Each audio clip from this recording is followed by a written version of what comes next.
Well, hello there. Today we have a question concerning targeted temperature management, also known as therapeutic hypothermia or a component thereof.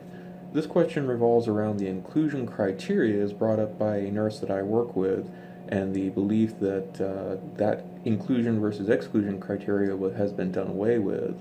And so we kind of talked about this for a while, and then I wasn't sure or hadn't read the research involving it, but she had assured me that after presentations that she had seen, the inclusion versus exclusion criteria was no longer being used. And in investigating it, it's a little more complicated than that. The benefits versus the risks of that exclusion criteria is based upon the adverse effects that are seen from hypothermia in theory. And so these inclusion and exclusion criteria actually vary from one institution to another. Specifically, this is the typical inclusion-exclusion criteria. This is not a comprehensive view, but following lists is indicative of inclusion criteria like post-cardiac arrest, return of spontaneous circulation less than 30 minutes from team arrival, a time of less than 6 hours from return of spontaneous circulation, the patient being comatose, and a mean arterial pressure greater than 65 millimeters mercury. Exclusion criteria would include things like advance directives stipulating a DNR, which is an absolute indication legally, traumatic arrest, active bleeding, including intracranial, pregnancy, recent major surgery, and severe sepsis. And some of those things, obviously, like the DNR status or traumatic bleeding, such as the intracranial, would be absolute exclusion criteria regardless. Some of the research that I have found on this revolves around the T33C protocol, and then the TTM study that was done in 2013. There were actually two randomized control studies done by Nielsen and et al.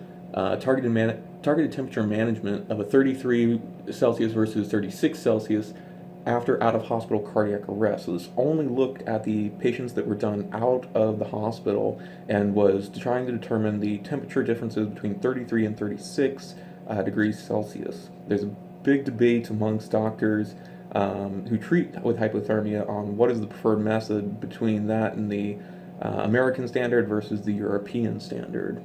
So the questions involving this revolved around those criterias, but even they use the inclusion-exclusion criteria involved in this, and they included an age and inclusion over 18, out-of-hospital arrest of presumed cardiac origin or subsequent persistent return of spontaneous circulation greater than 20 minutes, the fact that they were unconscious, a defined GCS less than 8 after attaining sustained return of spontaneous circulation. So that was all the included criteria.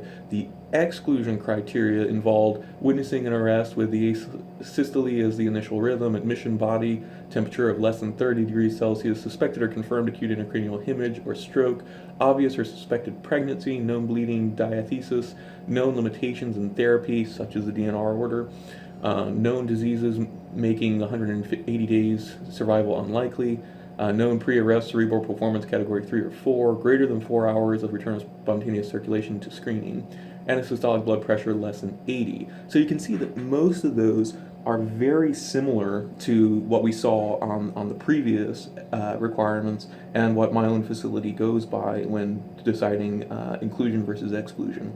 And like I said, there's a big debate on whether hypothermia is even effective at all. Some studies show no long-term change in the prognosis, while others show that there is a significant improvement. And the theory is solid in the fact of saying, well, if you're cooling the cells, then there's going to be less activity, you'll be consuming less oxygen, and thus you'll be preserving more brain matter.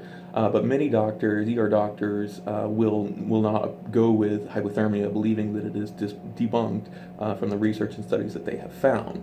So this study, the TTM, has criticisms revolving around it, primarily that the population was less selective than any prior trials, as both with the shockable and non-shockable rhythms were included, unable to detect whether improvements in the standard of care in critical care medicine were reduced in the ability to detect small benefit from the targeted temperature reached.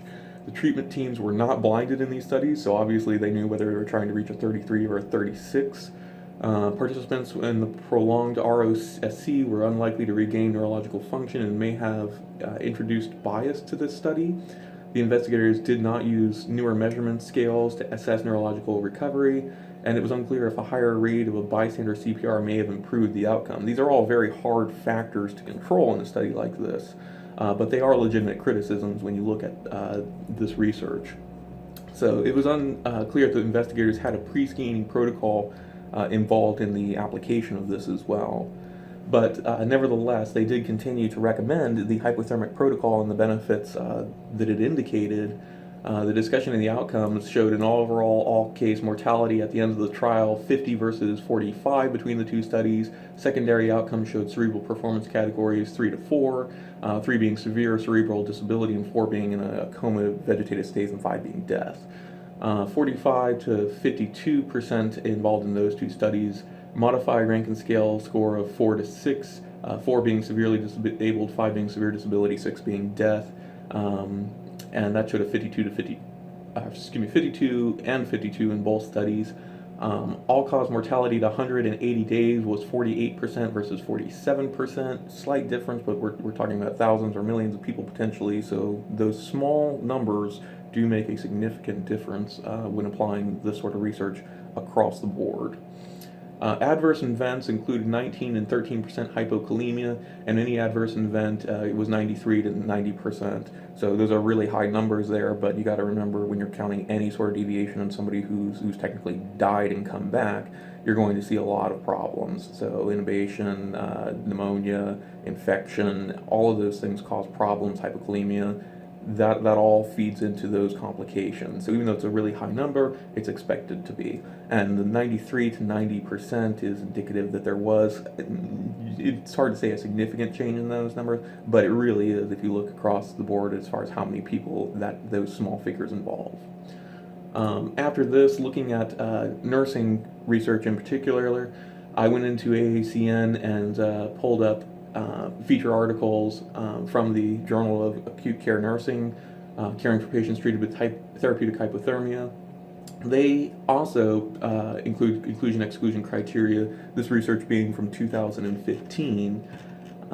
Looking at that inclusion-exclusion criteria, they have many of the same things such as pre-existing DNR, DNI, persistent hypotension, persistent hypoxia, response to verbal commands, or purposeful movement. Obviously, if they're alert and oriented, you don't want to put them into hypothermia. I think that's a good one to include. Initial body temperature is less than 30 Celsius and known active bleeding. So many of the same inclusion-exclusion criteria. Pulseless cardiac arrest would be inclusion criteria. Persistent coma after return of spontaneous circulation, their age being greater than 18, time from arrest of or downtime less than 60 minutes, and then systolic blood pressure greater than 90 with a MAP greater than 60. So you're getting more specific as the time goes on in that inclusion-exclusion criteria. The latest research that I could find on this was actually from last year, February 23rd of last year, in a targeted temperature management therapeutic hypothermia article published by Alex Kaufman and others. And their inclusion criteria included intubated patients treated initially within 6 hours post-cardiac arrest, non-perfusion ventricular tachycardia, or ventricular fibrillation time window, and then those able to maintain a systolic blood pressure greater than 90 with or without pressors after cardiopulmonary resuscitation. Those in a coma at the time of cooling is defined by inability to follow commands, brainstem reflexes, or pathological posturing movements that are permissible, and a GCS of 3 for the hypothermia. The exclusion criteria on this one was a recent major surgery within 14 days, hypothermia, increasing the risk of infection and bleeding, systemic infection and sepsis, coma from other causes, known bleeding or diatheresis, or active ongoing bleeding. So again, you see, and they go on to clarify each of those in specific detail. So you see this ratcheting up of more and more specific inclusion-exclusion criteria, and you'll typically find that when somebody's trying to refine the study to look at the previous results and say, well, you know, they had this result on the previous one that wasn't as good as we think it should be. Maybe if they used better patient population selection, then we can improve those results. The results of this have been still mixed, and so that's why you still find to this day the physicians who are up on that treatment controversial on whether or not to use it. So from the research that I've done here and looking at those numbers and that information, The inclusion-exclusion criteria certainly exists, but the controversy does as well. So I hope that answers the question and gives you a little bit of insight into that matter. If you have any other research or information involving this, or articles that I did not find, please feel free to share them, and I will try to add addendums to this video as well. Thank you.